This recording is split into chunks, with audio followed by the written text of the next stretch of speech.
Hello everyone, thank you very much for visiting our poster, string matching algorithms for the pathogen genome detection in the host genome. Basically, gene editing will not help if the pathogen is integrated into the host genome, especially if the patient suffers from a chronic disease such as cancer. Therefore, detection and removal of the pathogen genome are required for the efficient treatment. Relying on the transcript analysis leads to knowing the existence of a gene in a particular region with locating the exon intron boundaries. Therefore, computational methods to locate and reconstruct genes in comparative genomics are needed. In this scenario, it is assumed that the host genome or a similar host genome is known initially, including the information over the pathogen genome. The infected genome of the host can be taken from the patient. To detect the pathogen genome in the host genome, it is required to maximize the similarity of the matching function infected host genome minus pathogen genome with the healthy status of the host genome or parent genome. Therefore, string matching techniques can be applied to address the issue. In this figure, 3 genomes have been displayed, including the healthy status of parent genome, infected host child genome, and pathogen genome. The similar regions between the parent genome and the infected host child genome have been colored to red. This similar region for each of them to cyan, and the regions that have been infected by pathogen to blue. It can be some regions that are similar among all these 3 genomes.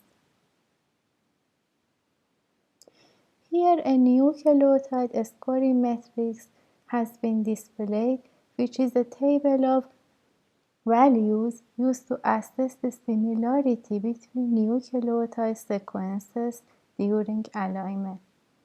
Basically, this matrix assigns scores to matching and mismatching between nucleotides, giving positive scores to the matches and negative scores to mismatches, and 0 score to the complementary pairs.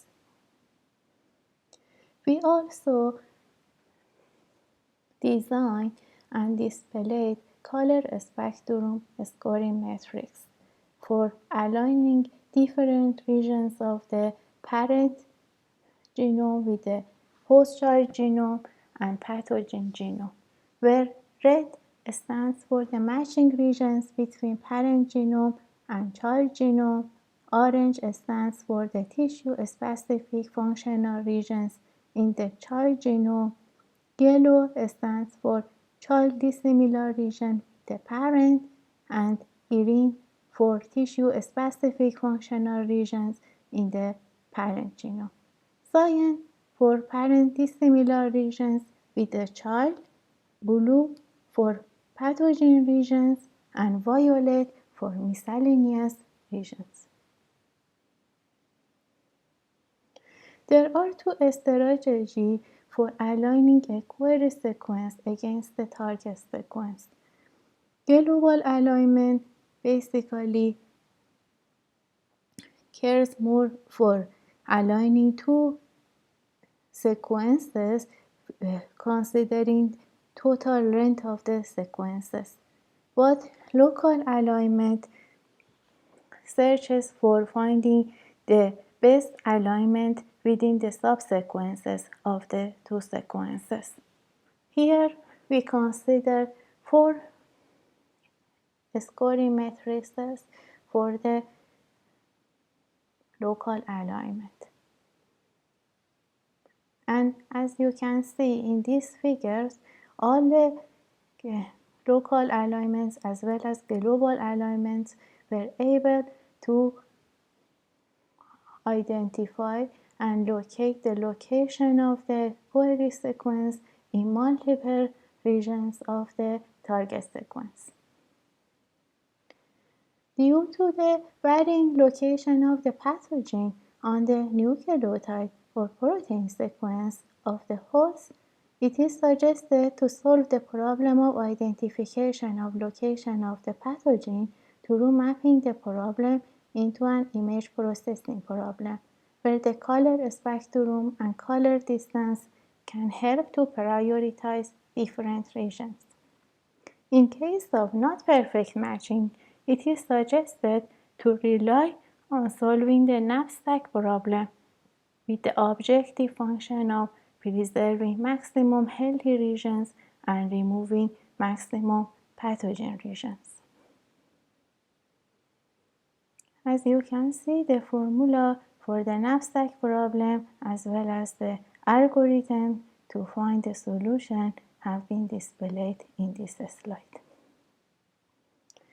To find the functional tissue regions, I have designed an algorithm which has 3 steps. First of all the test cases are placed into a queue, and for each training segment, it is checked if it matches the test case truly. Then the test case is dequeued from the list. Otherwise, a score representing the percentage of mapping of the training segment and a test segment is assigned to the test case. This algorithm is repeated until the best matching training segment for each test case is found. I applied this algorithm to 3 Kaggle competitions as shown here. Thank you very much for your attention.